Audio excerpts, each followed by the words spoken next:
Here's the kick. It turns. It turns. It is no good.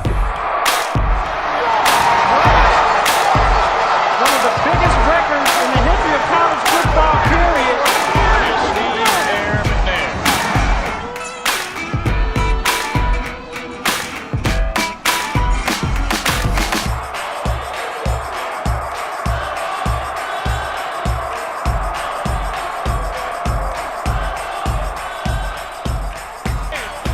As Jerry Rice stands all alone as number one in pro football history in touchdown reception. This ball game is over. You can wrap it in maroon and white. Mississippi State Bulldogs are the champions of the Southeastern Conference. Here's the 2-2. Pointed right at the first baseman, and that's an easy play. Oh, he missed it! How in the world did that happen? Pitch to Winder. Here comes Sammy. 13 yards and a dive for a touchdown. 80 yards and 14 plays. Watch it again.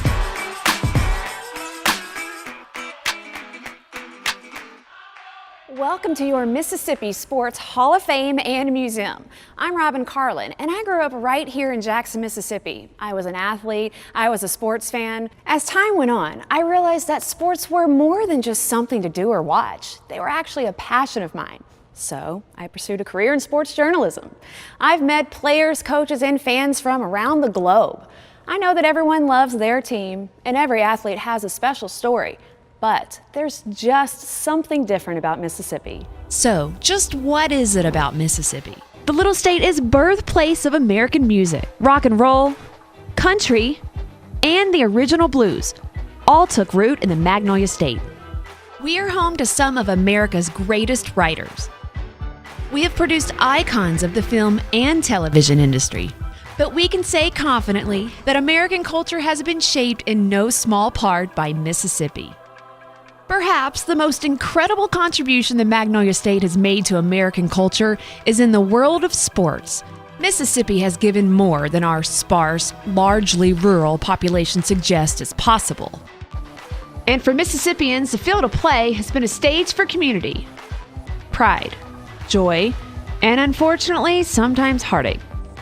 While on the surface, sports draw lines of division, Mississippians know the deeper truth. Sports give us a common language with which we tell tales of unity, particularly in times of division. Your Mississippi Sports Hall of Fame and Museum was opened in 1996 to ensure that the legends and the lore of Mississippi will live on long after the game is over and the players have left the field. We are a gathering place for the generations to share their heroes with one another. We are here to celebrate the remarkable role Mississippi has played in the world of sports, and it's remarkable. Drops back to throw. Launches it down the right side. Rice is there. Oh, my! A one-handed catch! One of his Jerry Rice, catches.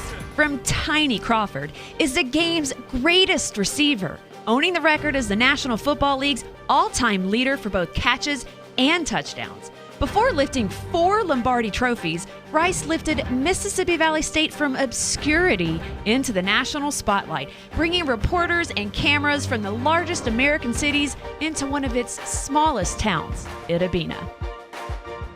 Formation, quick pitch to Walter, looking for the record, cuts back, he's got it, he's out of it at 25 to the 26-yard line. Walter Payton becomes the National Football League all-time leading rusher. Walter Payton of Columbia down in Marion County is pro football's second all-time leading runner. And long before he was a Chicago Bear, he was a Tiger at Jackson State and a Wildcat at Columbia High. Nicknamed Sweetness, his grit and strength were forged literally on the banks of the Pearl River. Many experts consider Walter to be the most complete football player of all time. He is a standard by which the NFL measures a man off the field as well. There was the inspiring career and the heartbreaking end of Steve Air McNair of Mount Olive, who gained more yards than any player in college football history. He put tiny but proud Alcorn State on the cover of Sports Illustrated. Hand him the Heisman, the magazine's cover demanded. He finished third for the Heisman and then went on to an all-pro professional career. And then there's Brett Favre, the gunslinger from the Kill. He retired as a 3-time NFL MVP and the league's all-time leading passer. The son of a football coach and a school teacher, Brett grew up on the banks of a swamp called Rotten Bayou, having started an unheard of 321 professional football games in a row over 19 seasons. He played with a flair and a passion unmatched in the big business era of the NFL. And then there's the patriarch of football's first family, Archie Manning, from the Delta town of Drew. Archie was the boy next door All-American at Ole Miss, a Huck Finn in pads.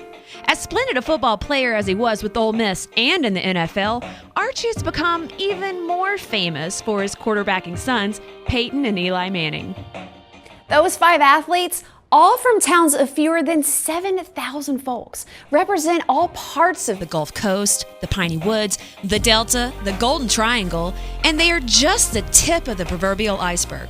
Mississippi also produced Bruiser Kennard, Jackie Slater, Lance Allworth, Shorty McWilliams, Ray Guy, Kent Hull, Willie Brown, Lem Barney, D.D. Lewis, Charlie Connerly, the famous Poole brothers, and so many more.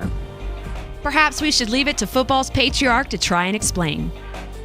I'm thinking about Walter Payton and Jerry Rice and Brett Favre.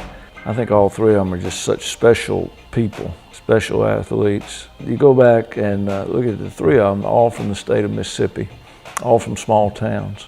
I don't know, I think there's something to that. It wasn't organized practices that necessarily got them there. It was in the backyard, pickup game in the gym, play ball, play basketball, creating your own kind of games in a field or something.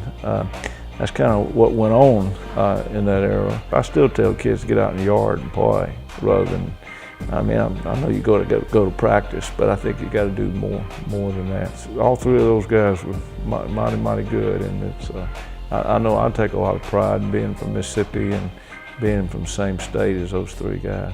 I think it's a credit to Mississippi. While these triumphs in football are impressive, they're just the veneer of the state's greatness in athletics. The actual connection is so much richer and more complex. There was a time when college baseball was played before small crowds, even though there was no charge for admission. Mississippi led the transformation of baseball games into a passionate happening. Ron Polk at Mississippi State created a baseball program that spawned today's excellence across the SEC in baseball. Players named Clark, Palmero, and Brantley, along with a loyal fan base, helped cement college baseball as a staple in Mississippi and across the South. With Polk and the Dogs leading the charge, college baseball has become big business with packed stadiums, televised games, and luxury suites. Boo Ferris, he's seen that transformation firsthand as a player, then as a coach, and now as Mississippi's greatest baseball legend. Oh, I get excited talking about the growth and expansion of the game. It's just amazing how prominent the game has come all through the nation. I never dreamed in my early years at Delta State in the early 1960s. I scheduled, and most schools were 22 games back in the early 60s. The future didn't look really too bright. I think Mississippi would rank higher. I think we draw more fans and all than so many places do around the country.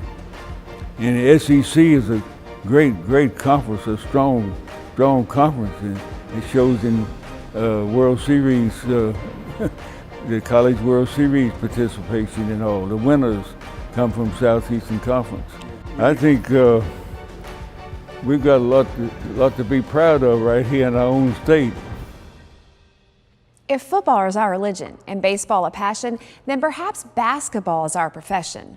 Mississippi ranks as a leader in producing NBA players. From tiny hamlets like Okolona to the urban setting of Jackson, from shifty guards to dominating big men, Mississippi can ball. In the 1950s and 1960s, all black Mississippi teams were excelling on a national scale. In 1964, prior to integration, the Jackson Lanier Bulldogs won 44 games, lost none, and averaged 100 points per game, winning a national championship for all black high schools. 30 Richard Williams' integrated Mississippi State team stunned Kentucky for the SEC championship and then went all the way to the Final Four at the Meadowlands. Mississippi women have been even more successful. Delta State legend Margaret Wade led her Lady Statesmen to 3 consecutive national championships. The fact is, the entire sport of basketball would not be the same without the contributions from Mississippi. Players like Bailey Howell, Wendell Ladner, Purvis Short, Clarence Weatherspoon, Monte Ellis, and Al Jefferson have become NBA standouts. Legendary coaches McCarthy, Wade, Williams, and Chancellor made an indelible mark on the sport. In 2013, Scott County's Victoria Vivians became the most productive high school scorer in the nation's history. Perhaps Victoria can best explain why Mississippians often grow up shooting at homemade backyard baskets and wind up shooting for the stars. I don't think I just really realized what was going on, but now that I look back on it, it was great being able to accomplish so many things in high school and having like the whole gym field and cameras everywhere. It would just felt great. To be honest, I was just doing it. I didn't know why I was doing it. I was just doing it because I thought I was supposed to do it. And I seen that like every time I did it, I got better and better, so I just kept doing it. I think my life without basketball would be totally different than what it is now, because now I have many people that I know, and great opportunities, new places all the time, and without basketball, I don't think I would have been able to experience none of it. Being in Mississippi, I guess it's a great place to live because you'll just never be too uppity to do anything. You always get down and work hard. And as special as Victoria is, she's not nearly the first remarkable woman to make her mark on the game. She's merely the next in line, which means she doesn't have to look far for inspiration. Peggy and Jennifer Gillum, Peggy and Jennifer, Lucy Harris, LaToya Thomas, Arminty Price, among so many others have shown the way. They've all shown the way. And then there's the fascinating story of Ruthie Bolton, the 16th of 20 children, born to a Baptist preacher and his wife in Tiny McLean, just south of Hattiesburg. Ruthie, who learned to play on a dirt court with her brothers and sisters, went on to win gold medals in 2 Olympic Games. In 1997, she was one of the 7 original franchise players of the WNBA. Ruthie isn't alone as an Olympian for Mississippi by a long shot either. Mississippians have won Olympic medals by the dozens. Some of these stories we just couldn't make up. Ralph Boston from Laurel ranks as one of the greatest long jumpers of all time. In 3 different Olympic Games over a span of 12 years, he won a gold medal, a silver medal, and a bronze medal. In 1960, at the age of 21, Boston leaped a world record 26 feet 11 inches, breaking the last world record of the great Jesse Owens. As you can see, the story of sports in Mississippi is ground as fertile as the rich black soil of the Delta. We may never know why the connection exists. Luckily, we don't have to know the why, but rather preserve the memory of who. As you learn about these and other sports legends, remember, they're not locked away in the past. They're simply those who have come before. Somewhere in Mississippi, in some backyard, the next superstar is practicing, imagining his or her moment of greatness to come, working on becoming the best he can be, preparing to take the torch and carry the legacy of the state's inimitable past into the future.